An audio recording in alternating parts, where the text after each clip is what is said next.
Hi everyone, this is Dr. Nitin Choda with Ignition Time and welcome to my channel. Thank you so much for being a viewer. Thank you so much for being a subscriber. A lot of our viewers and subscribers are asking what is President Trump going to do during the lame duck session. The lame duck session is the period of Congress after the election, which is where we are now, but before the inauguration of the next president, which is projected to be President-elect Joe Biden. Now, let me be clear.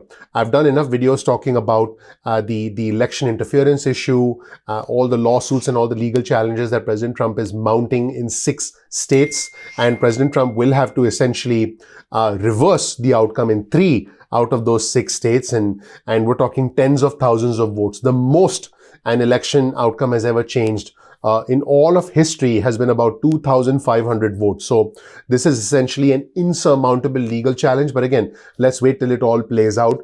At this moment in time, we have to wait and see what happens. But one thing is for sure, President Trump has the potential to disrupt markets. He has the potential to do executive orders before the 20th of January. On your screen, you'll see an article that was published on Bloomberg today that says, lame duck Trump has potential to upset markets with final acts. The president can do executive orders. The president could take action on China, could take action on Europe. And it does, by the way, seem that the president may not be very motivated to do a large stimulus package. His advisor, Stephen Moore, said that President Trump, does not need to do that because that should not be essentially his final legacy. I'm paraphrasing Stephen Moore. So let's keep in mind that, again, the president can issue executive orders.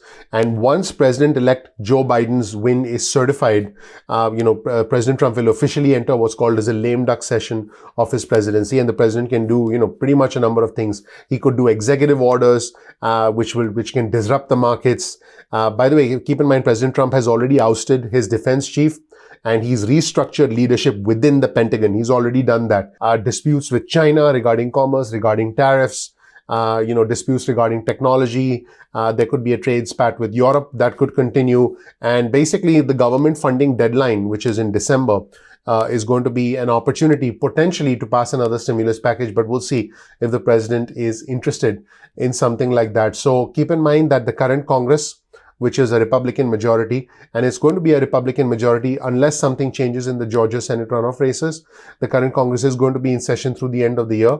And earlier, in the past 24 hours, the Secretary of State Mike Pompeo said that the Trump administration is, I quote, not finished yet with China. So, we can see what the administration wants to do. Now, here's a comment from Gabrielle Debinsky of Xero Media, a subsidiary of the Eurasia Group, a political risk consultancy. An aggrieved and outgoing President Trump may not be in a very cooperative mood, resulting in a shutdown standoff that could bruise an already ailing US economy burdened with an ongoing pandemic.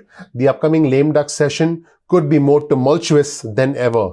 Just incredible. In fact, on your screen, you'll see an idea of what happened to the market after the president tweeted about stimulus talks. And keep in mind that when the president tweeted that, stimulus talks were called off, the market just, went straight down. And then the president decided to essentially get the stimulus talks back on again. He pushed for larger stimulus. So the bottom line is that what the president says and does, including his tweets, do have the potential to impact financial markets. They have the potential to impact stimulus negotiations, unemployment benefits, and they can impact the entire economy. And basically, investors, that the president can take unilateral action if the president decides to get into an escalation of a trade war with China or with Europe. That could result in the markets going down. Keep in mind that when the stock market goes down, it affects a lot. It affects the net worth for a lot of individuals, but conversely, it increases the need for stimulus. So now we're sort of in a very uncharted no man's land territory. You could see the president before the election talk about the need for a larger stimulus, say we'll do a stimulus after the election and keep pushing for it. Guess what's happened after the election? Zip. There hasn't been much talk of a stimulus, which kind of tells you that priorities are indeed shifting. So that's also just keep in mind that as far as China is concerned, trade with China is the most vulnerable area for global markets. If there's any tension with China, that'll result in a big impact on the stock market. And keep in mind the forced delisting of Chinese firms from US stock exchanges is another potential market moving step to target China. The administration has been considering doing that for some time. The US Treasury Secretary Steve Mnuchin has indeed talked about that. And this week, the United States imposed sanctions on 4 more officials that were accused of undermining Hong Kong's democracy. So a lot of things are happening right now. There's a lot of tensions with Europe as well. Europe imposed $4 billion in tariffs on the United States that started this week as an escalation of a dispute that was related to illegal aid to aircraft manufacturers, including Boeing. And again, this has the potential to spark retaliation in world markets. We are entering a very uncharted area. We're entering we don't know what's going to happen. And so I would advise my viewers, if you have any money invested in the stock market, just be careful, because anything is possible at this point in time. And here's a comment from Mark Tinker, a former AXA strategist and founder of Market Thinking Limited. He said, our intriguing suggestion is that between now and inauguration, the president with little to lose could simply declassify the large amounts of documents pertaining to the activities of what he has always referred to as the swamp. Whether the markets are prepared for that remains to be seen. And the CIA director, Gina Haspel, has been concerned that declassifying a bunch of documents could potentially compromise some intelligence sources. So, and by the way, the president could just do what he wants, regardless of what Gina Haspel says. So, by the way, keep in mind, President Trump is still tweeting that he will end up winning the election that took place. And, some commentators do expect the president will step down without causing any problems once his term runs out. We don't know. I mean, I don't know what President Trump is going to say or do. I'm just reporting the news to you. Here's a comment from Ed Yardeni, founder of Yardeni Research. And he wrote this in a note to his clients. He wrote, I'm assuming that when the time comes, Donald Trump will leave the White House peacefully. Let's see what the president does. It's anybody's guess. All I can tell you is that at this moment in time, things are looking very uncertain. The president could, through a series of executive orders, do a bunch of things. The president could even shake up a lot of positions, a lot of cabinet positions, which he is doing as we speak. And that is where things stand right now. So let me know what you think President Trump is likely to do during this lame duck session.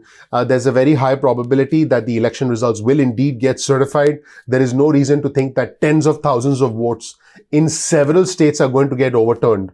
So I just want my viewers and subscribers to understand that this is nothing like Bush v. Gore. I did do another video where I demonstrated and where I talked about an article that was co-authored by Andy Card, who's a Republican chief of staff to President George W. Bush from 2001 to 2006, and John Podesta, chief of staff to the Democratic President Bill Clinton. And so both John and Andy wrote an article calling for a peaceful transition while these legal issues play out in court towards their predictable outcome, according to a lot of people. So that's it, everybody. Let me know what you think of this rather interesting timing, if you will, in the comment section below. Please comment below and let us know what you think. Also, you'll find the link to all our reporting in the description section below. I really appreciate you watching. My name is Dr. Nitin Chhoda with Ignition Time. If you don't know anything about me, please check out my video. You'll learn more about who I am, what my journey has been like, and why you should listen to me. You can get on our SMS list, get your cell phone out, send a text message with the word ignition or with the word time to 70,000. That's 70000, and you'll get added to our SMS alerts list. You can, if you want, also get added to our email list. Simply go to ignitiontime.com/alerts. That's ignitiontime.com/alerts. And then you can get added to our email list, and you can opt out of the email list or the SMS list at any point in time that you want. No worries. Sometimes YouTube does not send out notifications on time, so simply go to youtube.com/ignitiontime and simply bookmark our channel. This way you can visit our videos anytime you want. You're not going to miss out anything, and you can check out the videos at your convenience. You can follow us on Instagram. Our Instagram handle is ignition_time. That's ignition_time. Follow us on Instagram for exclusive content. You can also follow us on Twitter. Our Twitter handle is also ignition_time. That's ignition_time. You'll get breaking news and alerts about matters that are important to the country, to the economy, and most importantly, to your money. Thank you so much for watching. Please click like. That would be your vote of confidence in us, and that really helps out the YouTube algorithm. Please ignite the subscribe button. Please ignite the notification button, because the name of our channel is Ignition Time. I'm so happy you decided to take a few minutes of your day to share with us, and I really appreciate that. Please share this video with friends and family. Speaking of sharing, and I'm looking forward to seeing you in the next episode of Ignition Time. Take care. Bye.